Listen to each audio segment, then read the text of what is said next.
এই যারা বলেন দোয়া কবুল হয় না, দেখেন নিজেদের সাথে মিলে কিনা। এই 5টা শর্ত যদি পাওয়া যায়, মুহূর্তেই আপনার দোয়া আরশে যে নক করবে। 1 নাম্বার শর্ত আকলুল হালাল, হালাল খাওয়া। 2 নাম্বার শর্ত দোয়াটা করতে হবে একজনের কাছে, তিনি কে? চাইতে হবে একজনের কাছে, তিনি কে? 3 নাম্বার ইয়াকিন থাকতে হবে যে আমার দোয়াটা কবুল হচ্ছে।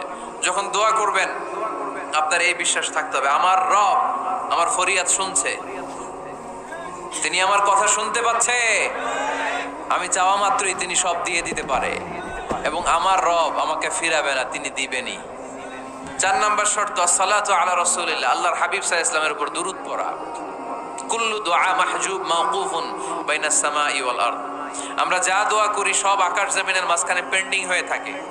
মা লাম ইউসাল্লা আলাইহি, আল্লাহর হাবিব বললেন যতক্ষণ না আমার উপর দুরূদ শরীফ পড়া হয়। 5 নাম্বার সর্বশেষ শর্ত হলো